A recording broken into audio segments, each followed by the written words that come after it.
I was asleep when the archive spoke. That is how I have always described it to the people who ask. And the people who ask are usually young, junior comms officers on their first rotation out to Station 11, looking for a story to make the dead hours feel less long. I tell them, I was asleep and the archive spoke. They smile, expecting something dramatic. They expect me to describe a sound, or a light, or a tremor through the floor. None of those things happened. What happened was quieter than that. Happened was a notification on the duty screen beside my bunk. Amber, steady, not flashing. Because flashing was reserved for the Class 1 alerts. The ones that meant a ship was in trouble right now. In this sector, within range of a rescue. And the amber glow filled the bunk compartment the way a lamp fills a room when someone turns it on in the dark. Slow. Ordinary. Nothing that should have woken me at all. Except that I was a light sleeper, and had been since my second year on Station 11, and the amber light registered somewhere below conscious thought, and I was sitting up. Before I had decided to sit up, I read the screen from the bunk. I didn't get up right away. The notification read, Deepa Criver Q. Processing complete item. DAS 11, Q449182. Classification Civilization Record Broadcast Origin. System Designation Unverified. Sector 17 Veth Outer. Approximate bearing 228. Declination -12. Estimated broadcast date 839.4 years prior. Pattern library flag. Distress adjacent. Class 3 review recommended. Duty officer acknowledgement required. I sat with it for a moment. Then I got up and put on my duty uniform and walked to the main console. Station 11 was I should say, though it still stands. They kept it running after everything that happened. They kept it running precisely because of what I found. Station 11 is a pre-Diaspora deep Kark listening post, constructed in the 2nd century of Earth's expansion, before the consortium standardized its communication protocols, before the relay network unified the outer sectors, before anyone really understood how far the signal traffic was going to reach. The station was built to listen, not to any specific target, not tuned to any specific civilization's frequency, not assigned to monitor any particular sector. It was built by people who believed, with the kind of patient and slightly stubborn faith that characterized a certain generation of Earth scientists, that if you put a sensitive enough ear into space and waited long enough, eventually something interesting would arrive. They were right. It just took them 839 years. The station itself had been constructed for a crew of 12, in the period when deep archive stations were still considered prestigious postings, when the idea of catching a signal from a genuinely uncontacted civilization was seen as a real possibility worth funding and staffing accordingly. That period had not lasted. Within a generation of the station's construction, the consortium's relay network had come online and had become the standard, and the deep archive stations had been gradually downgraded, crew reduced, equipment maintained but not upgraded, their backlog queues growing at a rate that the reduced staff could not fully process in real time. When I arrived at Station 11, there were 3 of us, and a backlog of 1,247 items in the deep archive queue, some of them dating back to the station's earliest operational years. The queue worked through items at the rate of available computational capacity, and the available computational capacity had not been significantly improved since the station's 3rd decade of operation. The people who built the station and wrote its protocols had understood this would happen. The deep archive queue was not a system designed for urgency. It was a system designed for patience. You put a signal in the queue, and the queue processed it. Eventually, and the duty officer reviewed the flagged items, and most of the flagged items were nothing, and occasionally they were something, and the protocol for when they were something was the important part, a part that the original designers had taken care with, because they knew that the someone who eventually found something in that queue might find it decades or centuries after the signal had been sent, and the protocol had to be written to address that reality, rather than pretend it didn't exist. The deep archive was the station's backlog queue, signals received and logged but not yet fully processed, stacked in order of arrival, through by the station's AI at the rate of available computational capacity, which was limited because the station was old and had never been substantially upgraded. Most of what the archive contained was noise. Cosmic background radiation, natural pulsar rhythms, the electromagnetic signatures of stellar events in distant systems. The AI was good at sorting these out. They went into the discard pile efficiently and without drama. But occasionally, the archive turned up something that had structure. Something that had, buried within it, the faint organizational patterns that distinguished deliberate transmission from the random chatter of an uncaring universe. And those items came to the duty officer for review. In the 9 years I had been stationed at 11, the archive had flagged 7 items as warranting duty officer review. 6 of them had been false positives. Transmission. Echoes from known civilizations whose signal patterns had reflected off deep space bodies in unexpected ways, creating secondary copies that the AI had cataloged separately. One of them had been a genuine signal from an unregistered source. A brief, automated ping, no content, nothing that satisfied the threshold for response under Standing Protocol 711. I had logged it, filed it, and moved on. Item DAS11Q0449182 was different. I understood that it was different before I had finished reading the first page of the processing report. The broadcast was large. That was the first thing. Not large the way a ship's distress beacon was large. Large the way a sector-wide emergency broadcast was large. Large the way a library was large. The transmission, fully decompressed and decoded by the station's pattern library, ran to approximately 41 terabytes of structured data, organized into what the AI had tentatively categorized as distinct domains. Mathematical notation, repeated and varied, consistent with a foundational language bridge, visual media, still and moving, acoustic recordings, complex text in multiple registers, structural schematics, biological and ecological survey data, astronomical catalogs, and a section at the end, shorter than the others, the AI had flagged separately. The AI called the final section Terminal Record Probable Distress Marker. I opened it first. The section was not long. 4,312 words in the translated notation. The AI's translation was preliminary, approximated through the language bridge in the mathematical section. And I would spend the next 48 hours reviewing the translation methodology before I was satisfied it was accurate. But even in that first pass, the meaning was not hard to find. You did not need to be a linguist. You did not need years of training in alien culture protocols. The words were plain, the way the words of people who believe they are speaking for the last time are always plain. They had recorded their numbers. Current population at time of broadcast, 437 million individuals, distributed across what the schematics identified as a homeworld, and 2 settled colony bodies. They had recorded their resources. The colony bodies were marginal. Both of them, recently established, not yet self-sufficient. The homeworld was healthy. The text carried a tone that the AI flagged as threat adjacent, a slow ecological degradation, well documented, arresting. They had recorded their fears, or what translated nearest to fears. A long passage about the fragility of continuity, about the space between what a civilization was and what it could become if the next century went poorly. And then the last paragraph. The AI had it marked with a red annotation, because the red annotations were what I had configured to identify the patterns closest to the distress markers in the pattern library. The UDS, distress classification confidence, 73%, and below the annotation, FRUS, the translation. We do not know if anyone will receive this. We do not know if the frequencies we have used are the right ones, or if the mathematics is clear enough, or if the distance is too great for signal survival. We have sent what we are.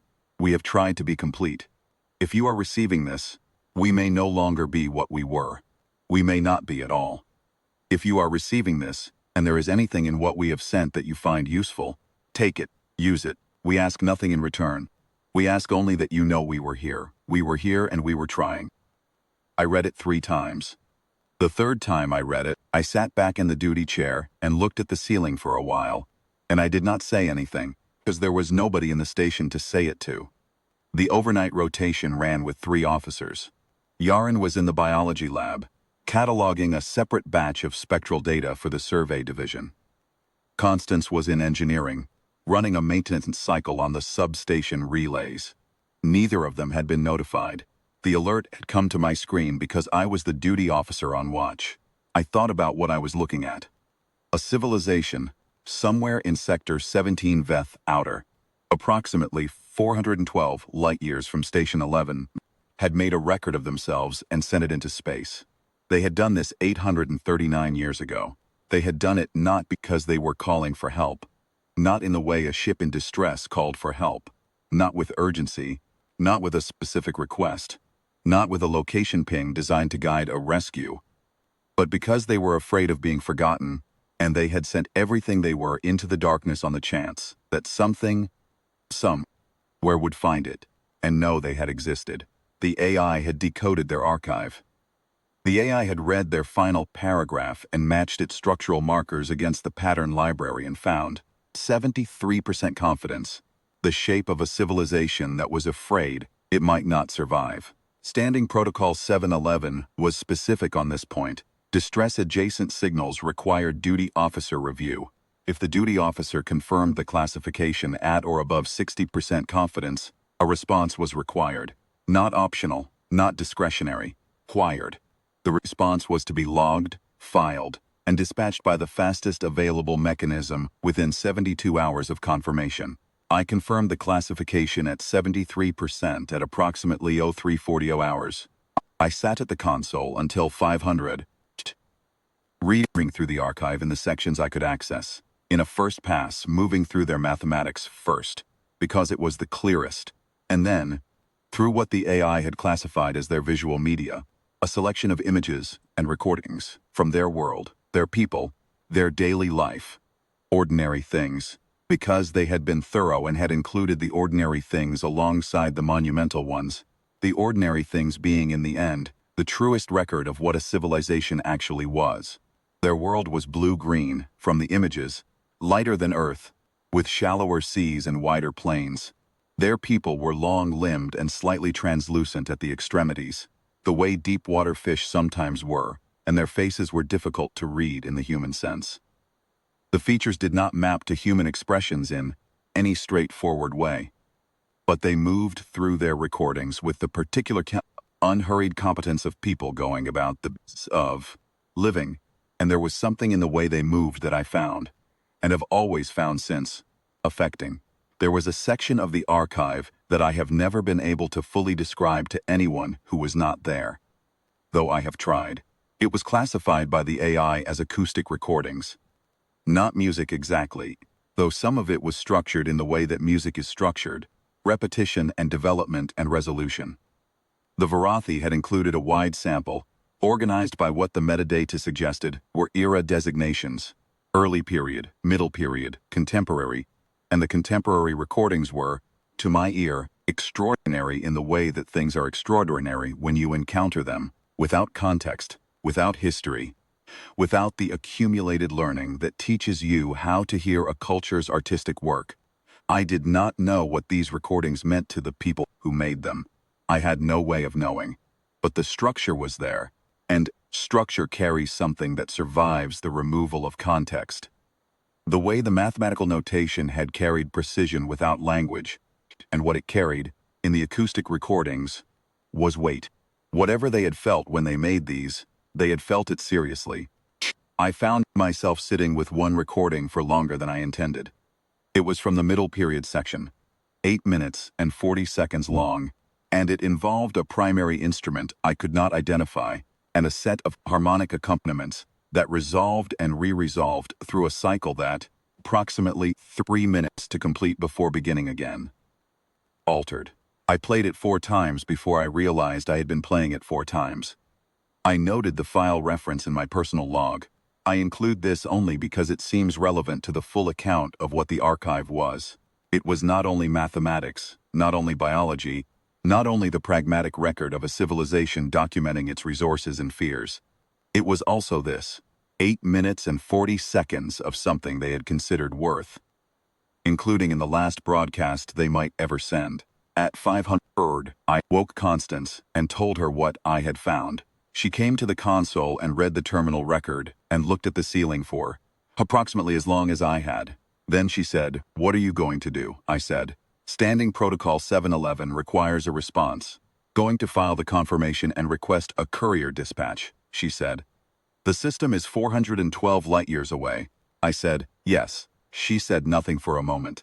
Then she said, a courier drone would take 412 years to get there. I said, current drive technology approximately. Yes, she said. And they sent this 839 years ago. I said, yes, she said. They might already be fine. They might have solved whatever they were afraid of 300 years ago, I said. They might, she said. They might also be gone, I said. They might. She looked at the ceiling again. Then she said, what does the protocol say, I said. Protocol says that if you receive a distress-adjacent signal, you respond. It doesn't specify what the sender's current status has to be.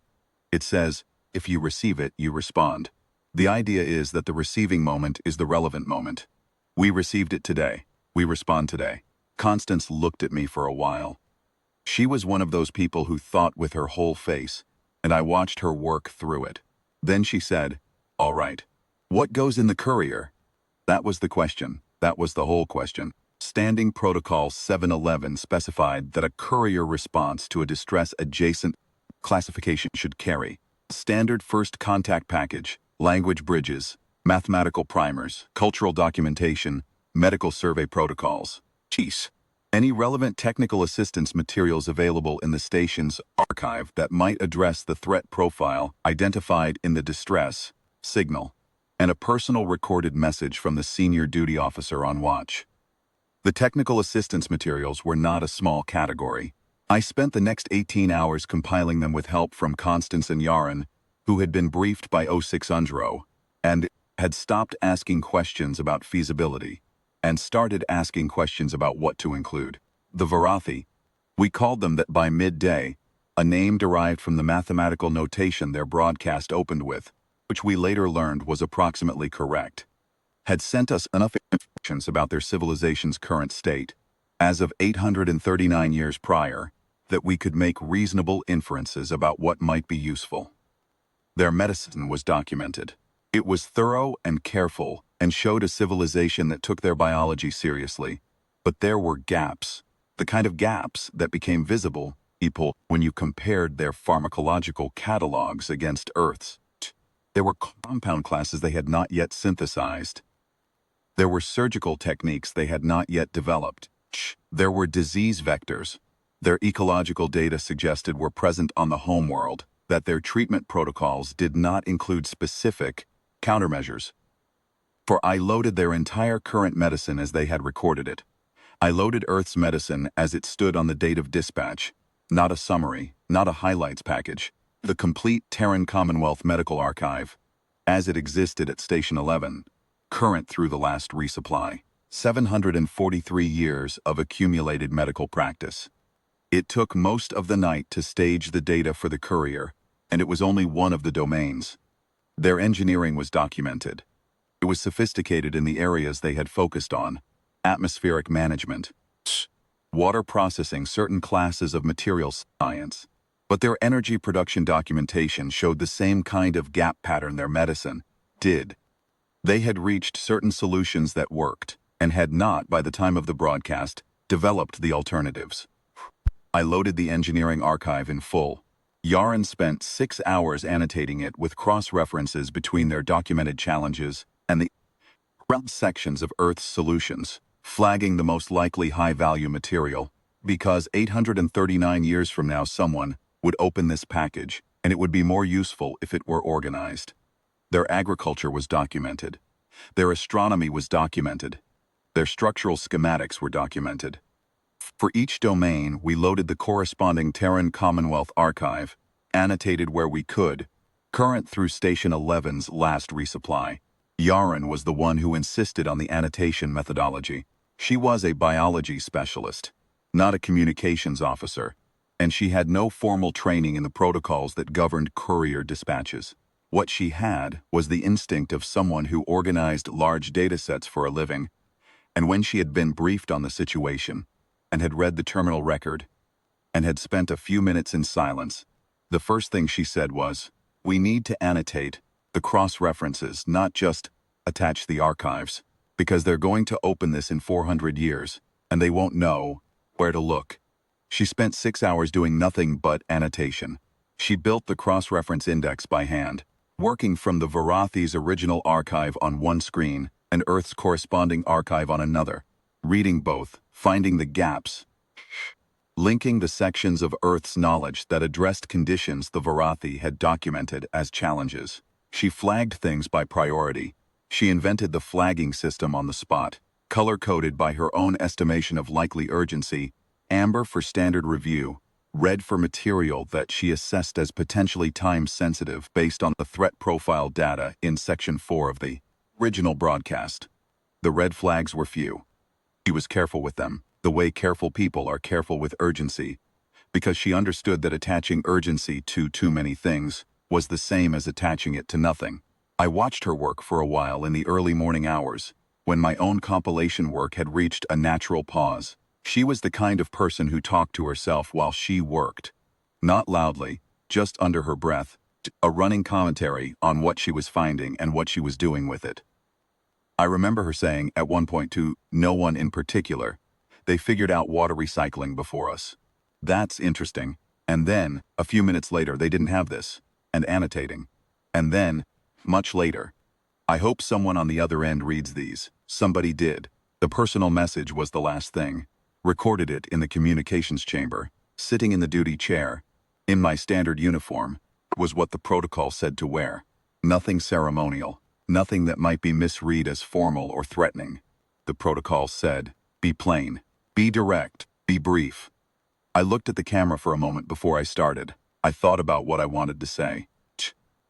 I thought about the long-limbed people in the recordings, moving through their ordinary days, and the last paragraph of their archive, which I had read enough times by then that I had it memorized. I said, "My name is Sarah Halvin. I am a communications officer at Earth's Deepakiriv Listening Station 11, in what I will describe as the inner reaches of what our star charts call Sector 17 Vethouter. I am recording this message at approximately 200 hours on the 14th of the 9th month of the year 2891 of the Terran Commonwealth calendar.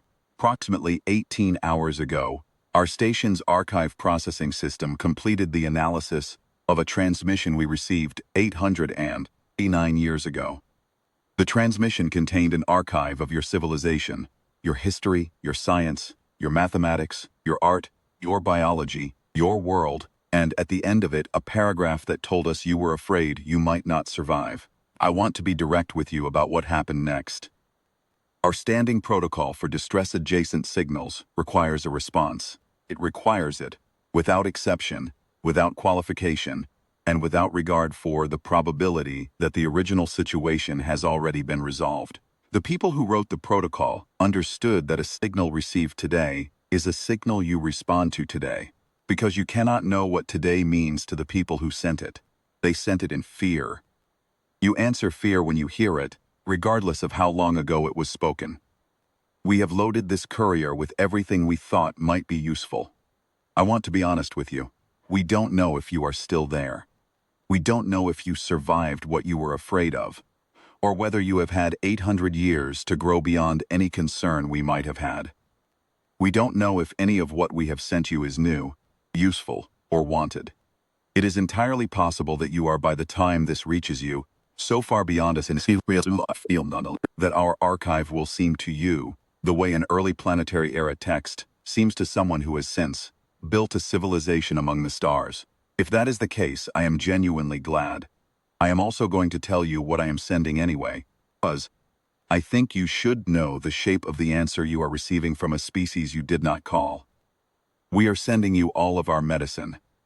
Everything we know, from the beginning of our recorded medical practice to today.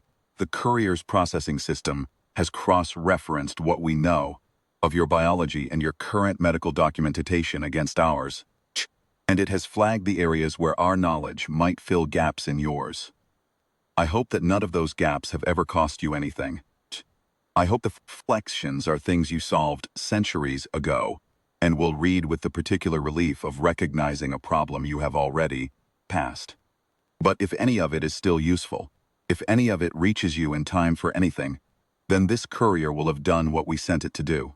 We are sending you our engineering archive, our agriculture, our astronomy, our materials science. We are sending you our linguistic histories, cultural records, our philosophy, our far mathematics as far as it has taken us. None of this is given under any condition. None of it comes with a claim. You sent us your archive and you said, take it, use it. We ask nothing in return. We are sending you our archive, and we are saying the same thing, take it, use it. We ask nothing in return. We are sending you a first contact package that includes everything necessary for continued communication. If you want to reply, you will know how to reach us. We will be listening. We have always been listening. That is what this station was built to do. And I want you to know that we read everything you sent. We read it carefully, and we read it with respect. I want to say one more thing, and I want to say it plainly, because I think it deserves to be said plainly, and not dressed up in any kind of formality. You said, at the end of your archive, we ask only that you know we were here. We were here, and we were trying. We know we received your archive. We have read it. We know that you were there, 839 years ago, and that you were trying. The record of your world as it was then is preserved in our station's archive and will be preserved in our Commonwealth records after this courier parts. You were there, you were trying. I hope you are still there. I hope you are still trying. I hope very much that this drone reaches you. That when it arrives, you have been fine for centuries, and that the only thing it gives you is the knowledge that someone heard your broadcast, took it seriously, and replied the way you would have wanted to be replied to. Not with silence, with the impersonal reception of a relay station that merely logged and filed, but with an answer. Be well. I ended the recording. I sat in the chair for a while after. Then I went back to the main console and completed the dispatch authorization under Standing Protocol 7.11. The protocol reference number assigned to this particular dispatch was C71FQ 0449182. I logged it with that reference number. I filed the courier manifest. I submitted the authorization to the station's launch system. At 0543 hours on the 14th of the 9th month, year 2891, courier drone SP71104498182, depart station 11 on a bearing of 228 degrees, declination -12, carrying 41 terabytes of Terran Commonwealth archive material, and a 4-minute personal message from a tired communications officer who had been awake for 27 hours. I watched the drone's departure trace on the navigation screen until it cleared the station's sensor range. Then I filed the incident report with Earth's Decoded administration. The report was 11 pages. It described the signal, processing timeline, the classification methodology, the technical assistance compilation, and the dispatch authorization. It described the contents of the personal message in summary. Because the protocol required that the full text of all personal messages be included in the incident report for the archive record, and I included it. The report's final section was the one the administration always asked about. Outcome assessment, I wrote. Unable to assess. The signal originated 839 years prior. Current status of the originating civilization is unknown. The dispatch addresses conditions as they existed at time of transmission. If the civilization has survived and thrived in the intervening period, the dispatch will arrive as a historical curiosity and a gesture of contact. If the civilization faced ongoing challenges consistent with the threat profile identified in the terminal record, the dispatch may provide material assistance in domains where our medical and engineering knowledge exceeds their documented baseline. If the civilization has not survived, the dispatch will arrive at an empty system and the courier will enter a holding pattern, pending retrieval. Instructions from Earth's administration. All three outcomes are acceptable under Standing Protocol 711. Protocol does not require that the response be timely in any conventional sense. The protocol requires that the response be made. I added one line to the probable outcome assessment that was not required by the standard format, because I felt it needed to be there. 8. The people who designed this station and wrote this protocol understood something that is easy to forget in the daily practice of communication work, that a civilization broadcasting its existence into empty space, on the chance that something might hear it, is asking, in the deepest possible sense, be alone. The correct answer to that ask is not silence. I filed the report. I went to bed. I slept for 11 hours. I should tell you what I know of what happened after. The full picture did not come to me at once. It came in pieces. The way things that happen over very long timescales come in pieces, carried by other people's reports and administrative records. And eventually, the unsaid. At Station 11, 312 years after I had filed my report, and transferred to a post on Earth's inner sector relay network. I never went back to Station 11. I served out my career in the Commonwealth's Communications Division, retired at 73, and lived another 18 years in a town on the coast of what was then called the Northern Reach. I was 91 when the first word came back from Sector 17 Veth Outer, carried in a courier dispatch that had been in transit for a long time and was flagged on delivery with a reference number that I recognized immediately. 711 QU 0449182 response. The administration forwarded it to me because my name was still on the original incident report. I had been 91 for 3 weeks when the summary arrived. I read it twice. I cried, which I had not expected to do. I was not generally a person who cried. And I had not cried in many years. And I did not fully understand at the time what I was crying about, though I have thought about it since. The full details were in the archive records which I was given access to by the administration's archivist, a young man named Fareth, who handled the transfer with the particular care people, bring to objects they understand to be significant. I read the full records over the course of several weeks. What follows is what I understood of them. His name, as I came to understand it through the translation interface, was Vareth Sen. He was a sector watchtower operator posted to the outer monitoring station of the Varathi Compact's Sarath Watchtower network at a position approximately 4.7 light hours from the Varathi homeworld. He was 42 years old.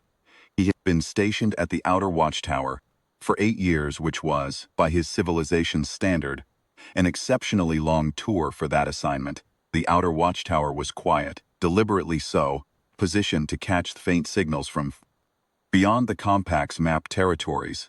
Rather than to manage the dense traffic of the inner sectors, he had volunteered for the extended tour. He had a reputation among his colleagues, the kind of patience that was indistinguishable from stubbornness. On a date that translated to approximately the 11th month of year 3303 of the Terran Commonwealth calendar, 412 years after the dispatch of courier SE 7111 0449182, consistent with the projected travel time. The watchtower's external sensors logged the arrival of an anomalous object on approach from bearing 228, declination -12. The object was small, 6 meters by 4 meters, roughly ovoid.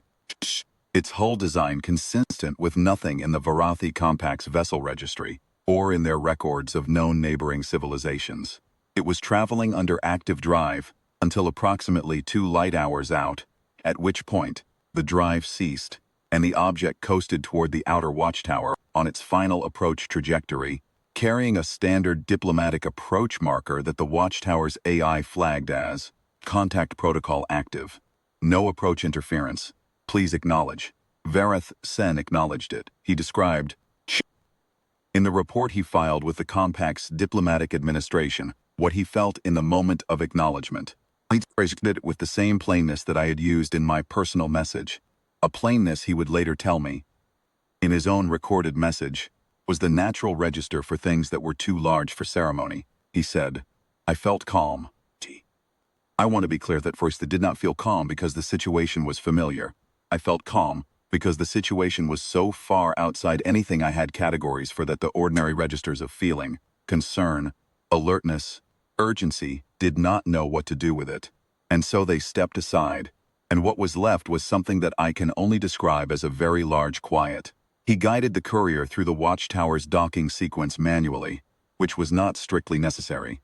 The courier's own systems were capable of autonomous docking, but which felt, he wrote, like the appropriate thing to do. Like meeting someone at a door. The courier's external housing carried a placard, the watchtower's visual system magnified and translated. Terran Commonwealth Deepa Crive Response Station 11. Dispatch Reference, SPI 711, Q44982, Origin Date, 2891 TCY, for delivery to Originating Civilization Sector 17 Veth Outer, System Bearing 228 Deck 12. He stared at the origin date for a long time, 2891. He was standing in year 3303. The dispatch had been sent 412 years ago. He opened the courier. There was a secondary housing inside the external chassis, sealed, carrying the standard first contact access sequence, which the translation materials in the drone's transmission preamble had explained in detail. He followed the sequence. The housing opened. The archive was there. The full 41 terabytes of it, organized in the folder structure that Yaren had designed to make it navigable, with the cross-referenced annotations in amber text. The personal message was at the top of the folder structure, labeled in plain notation. Personal message from duty officer, please review first. He watched it. I want to think about what that was like. A woman in a duty uniform, clearly tired, recorded in what was obviously the middle of a night watch cycle, speaking in a language his translation interface could now decode through the language bridge in the archive. The message was 4 minutes long. He watched it twice. He noted in his report 2 specific things about the recording. The first was the tiredness. He described it not as a negative observation but as meaningful data. The duty officer had not cleaned up or rested before recording the message. She had recorded it in the state she was in, which was the state of someone who had been awake for 27 hours working on a problem she had not expected to encounter and had found she could not set down until it was resolved. He said, the tiredness in the recording communicates something that the words alone would not have communicated. It communicates that the person speaking considered this sufficiently important that they stayed with it through the night until it was done. That is a form of information about how the Terran Commonwealth answers distress signals that I could not have derived from the archive alone. The second thing he noted was a pause of approximately 3 seconds near the end of the recording. Before the final sentence, he said, I have watched this section several times. I cannot determine from the visual record whether the pause represents emotion that was being managed, thought that was being found, or simply a breath before the closing words. I find that I prefer not to know. The pause is there, and it is human, and it is honest, and I think it should remain exactly as ambiguous as it is. He sat with it for what he described as a significant period of time. Then he began reviewing the archive. He was a thorough and methodical person, and he began at the beginning. The mathematical primer, which he found clean and well organized, and, in the areas of pure mathematics, somewhat behind the compact's current practice in certain domains, and surprisingly advanced in others. He was not a mathematician, and he flagged the relevant sections for the compact's scientific division and moved on. He spent most of the first day on the cultural and historical sections, which he had not expected to find as absorbing as he did. The Varathi Compact's own historical archive was extensive, but it was organized the way living archives are organized, with the weight of recent centuries pressing down on the earlier ones, the older records preserved, but not prioritized, the distant past as a foundation rather than a presence. Its archive of the Varathi civilization was different. It was organized with the distant past at equal weight with everything else. Because to Earth every period of Varathi history was ancient, because to Earth the entire record was archaeology. Reading it, he said in his report, like seizing your own face from an angle you had never seen before. He found things he had not known were in the original broadcast. The artistic sections were dense and well sampled, and he recognized some of what was there from his secondary education and found much of it unfamiliar. Pieces from the early period that he had not encountered before, recordings from regions of the homeworld whose cultural traditions had not made it into the standard educational materials. He found a passage in the philosophical section that he described as the most difficult thing he read in 3 days. A lengthy document from what the metadata dated to approximately 100 years before the broadcast, written by an unknown author, appeared to be a meditation on the question of whether it was possible to matter to something that could not perceive you. He did not summarize the document in his report. He noted it, flagged it for the Compact's philosophical archive, and moved on. But he mentioned it again at the end of his message to me, briefly, and said, "I read that document 3 times. I am still thinking about it.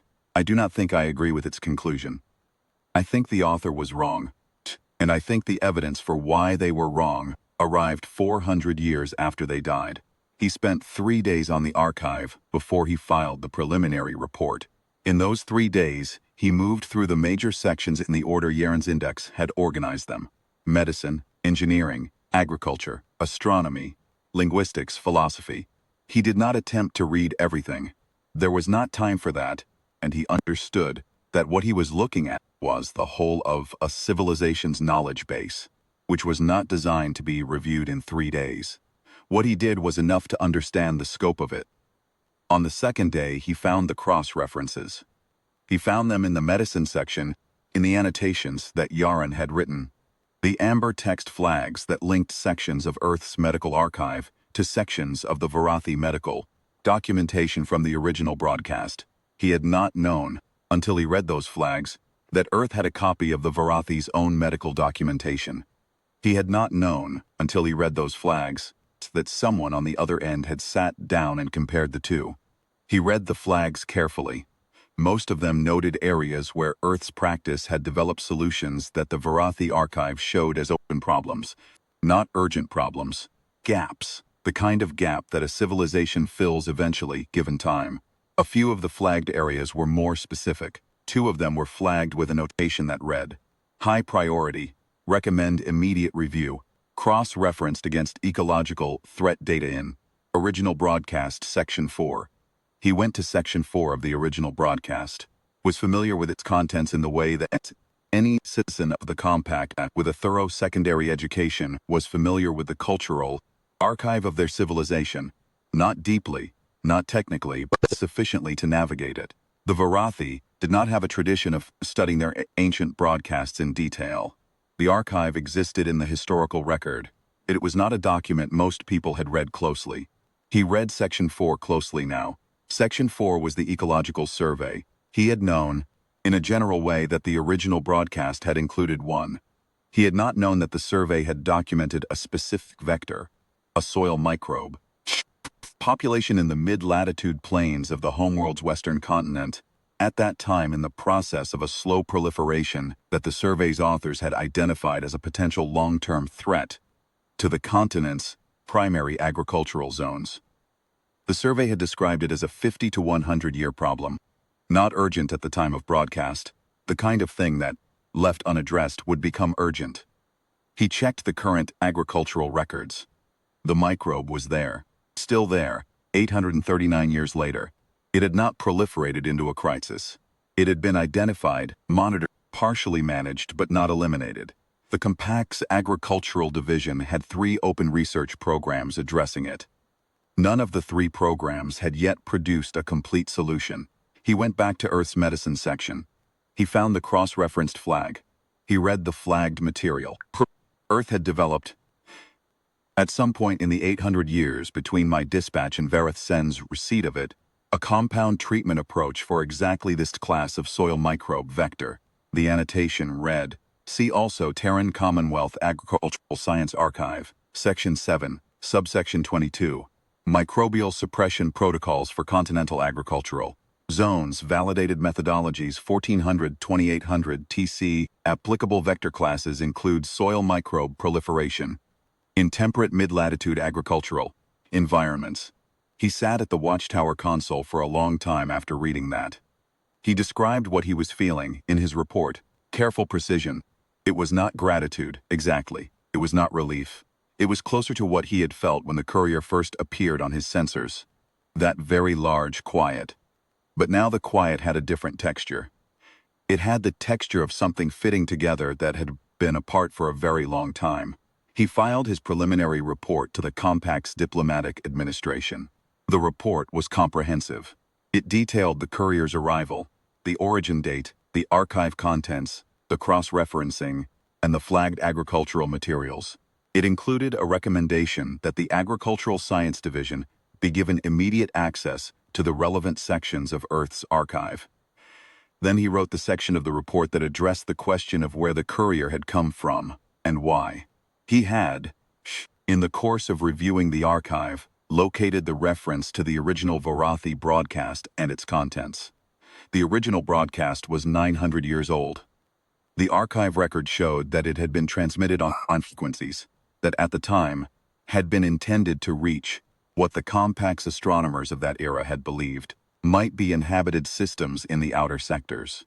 The broadcast had not been a distress call. That much was clear from the Varathi's own historical record of it. It had been sent in the spirit of the terminal record's final paragraph. We may not be here when this arrives. If you are receiving this, we were here, and we were trying. And someone at a listening station 412 light years away had received it, and they had read the terminal paragraph, and they had classified it, under their own protocol, as a distress-adjacent signal. And they had responded. He wrote, "I want to be precise about what I understand to have happened, because the record should be precise. The Varothi Compact did not send a distressed call to the Terran Commonwealth. The Varothi Compact did not know the Terran Commonwealth existed. The Terran Commonwealth did not know the Varothi Compact existed until their archive processing system identified our broadcast in their queue. A communications officer at a deep archive station received our civilization's farewell record, read our fear in its terminal paragraph, and treated our fear as a call for help. She then dispatched a courier drone she knew would take 412 years to arrive, carrying everything she thought we might need, because her protocol required a response, and because she chose to answer the way she wanted to be answered. The people who sent this courier drone are all dead. The woman who recorded the personal's message died approximately 300 years ago, based on the lifespan data in the archive's human biology section. The engineer who organized the archive, whose annotations I have been reading for 3 days, is also dead. Everyone who loaded this drone and launched it is dead. They dispatched a response to a civilization they had never contacted, knowing they would never know if it arrived, and the response arrived. I am going to write them back. That is the last thing I want to tell you, and it is the thing that I cried about when I read the summary at 91. He wrote a reply. He recorded it, 4 minutes and 30 seconds, roughly the length of my message, which he said was deliberate. He loaded it into a courier drone, the Compact's own design, smaller than the one I had sent, and he dispatched it on bearing 63 degrees, declination +12, which was the reciprocal of the bearing I had sent from, adjusted for stellar drift over 412 years. He addressed the reply to Station 11. He addressed it to me because my name was on the incident report, which was included in the archive package. He knew I would not receive it. The reply was dispatched out approximately 412 years after my dispatch. I was dead before he opened the courier. He knew this. He included it in the message. A brief acknowledgement that he was speaking across time, that the person he was addressing would not be the person who received it, that this was the nature of the conversation they were now in, and that this did not seem to him like a reason not to have it. His message was a response to mine. He addressed its sections to the sections of mine. He said that they were well. He said that the Compact had survived what they had feared, and had survived well. The ecological challenges that had worried the broadcast's authors had been managed, mostly, through methods the Compact had developed on their own, in the intervening centuries. He said that the agricultural vector was still a problem, and that he had flagged the relevant sections of Earth's archive for the Agricultural Science Division that morning, and that he expected it would be resolved within the decade.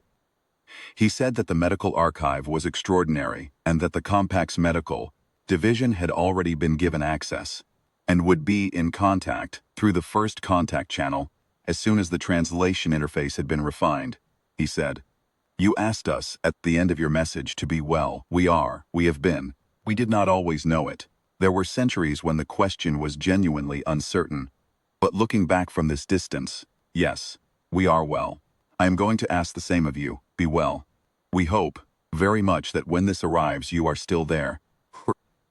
We know now that you have always been there, listening, and that there's something about that fact that I do not yet have the right words for. I will work on finding them. I expect we will have time." I read all of this at 91 in a coastal town, on a screen in the room I had lived in for 20 years. I put the screen down and looked out the window at the water for a while. Then I picked up the screen again and read the section about the agricultural cross-reference a second time.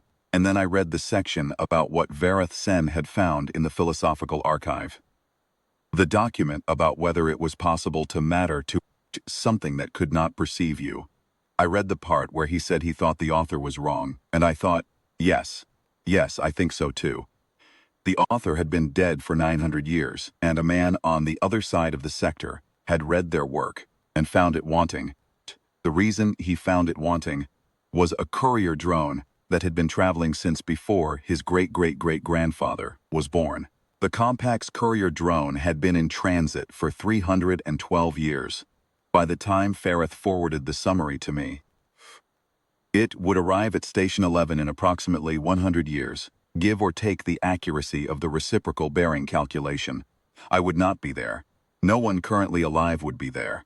Someone would be there, because the administration had decided, in a memorandum I was copied on as the original incident officer, as a professional courtesy, to keep Station 11 operational indefinitely and to post a standing watch specifically for the return message, which was expected on or around year 3715 of the Terran Commonwealth calendar.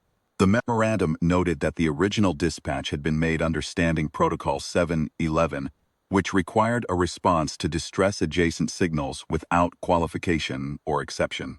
The memorandum noted that the administration's review board, in light of the outcome, had determined that the protocol had been correctly applied. The memorandum noted that the return message, when it arrived, would be processed under the same protocol. It would be received by someone who had not sent the original courier. It would be received by someone who had not read the original broadcast, who had not sat in a duty chair at 0334 in the morning, with the amber light on the ceiling and the weight of someone else's terminal paragraph in their hands.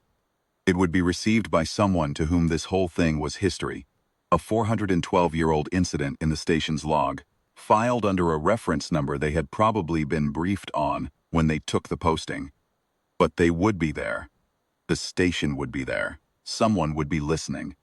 That is what I kept coming back to, sitting with the water outside the window, for the weeks after Fareth sent me the summary. Not the outcome, though the outcome was good, and I am glad of it, but the shape of the thing. A civilization sent a goodbye into the dark. A station that had been listening for 839 years without resolution heard it. A tired officer, on a night watch, read the last paragraph and treated fear as a call. Courier drone carried forward what that officer and her colleagues chose to give, knowing they would never know if it arrived. Knowing that the people who sent the original broadcast had long since moved past whatever fear had driven it, knowing that the drone itself was a gesture as much as a practical response, a way of saying, "We hear you, and we take seriously the fact that you spoke." And on the other end, 4 centuries later, a man in a watchtower above his homeworld opened a drone that had been traveling since before his great-great-great-grandfather was born. Read the annotations in amber text, left by someone named Yaren who was 300 years dead. Watched a 4-minute message from someone named Sarah Halvin, who was also 300 years dead, and sat in the quiet that was too large for ordinary feeling. And he wrote back. He wrote back, knowing that his reply would not be read by anyone who was currently alive. He wrote back because the conversation was real, whether or not the individuals who started it were still there to continue it, because a civilization had heard another civilization's fear and answered it with everything they had. And that deserved an answer in return, and the only answer proportionate to it was, "We know, and we are grateful, and we are still here, and here is what has become of us." The record speaks for itself. It does not need me to interpret it. I include it here because I think it should be in the record, the full account. From the night I first read the archive to the morning I read the summary report from Fareth, because someone will eventually read this and understand something I have spent a long time trying to articulate, and I would rather it be in the record than lost in the gap between one generation and the next. The station was built to listen. It listened for 839 years before it found something worth answering. When it found something worth answering, it answered. That is, as far as I have been able to determine, the whole of it. I went back to the window. The water was doing what it always did. Somewhere past it, roughly 412 light-years in the direction that the station's charts would have labeled, bearing 228 declination -12, a courier drone was traveling. It had been traveling for 312 years. It would travel for approximately 100 more. There would be someone there to receive it. I was glad of that. I was glad of all of it.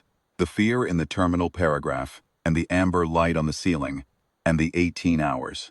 Constance and Yaren and I spent loading an archive into a drone that would not arrive for 4 centuries. The plainness of Verith Sen's report. The agricultural cross-reference in amber text.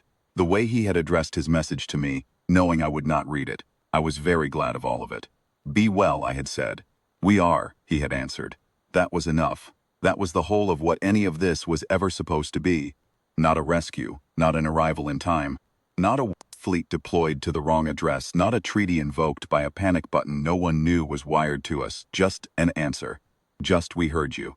We sent what we had. We hope it helps." It did. I do not know the name of the officer who will receive the Varathi Compact's reply when it arrives at Station 11 in approximately 100 years. I do not know what they will be like, or whether they will have been briefed on the full history of the incident, or whether they will read the original terminal record before they open the courier. I hope they read the terminal record first. I hope they read it carefully the way I read it, and I hope they understand what it cost the people who wrote it to write it honestly. And I hope, when they open the courier and find Verith Sen's reply, 4 minutes and 30 seconds, recorded plainly, in the natural register of things too large for ceremony, they understand what it means that someone 412 light-years away answered not out of obligation, not because a protocol required it, but because he thought the conversation was real, and that real conversations deserved to be continued. They deserve to be continued even when the person you are speaking to cannot hear you yet, even when they are 100 years from hearing you. The distance is not the point. The answer is the point.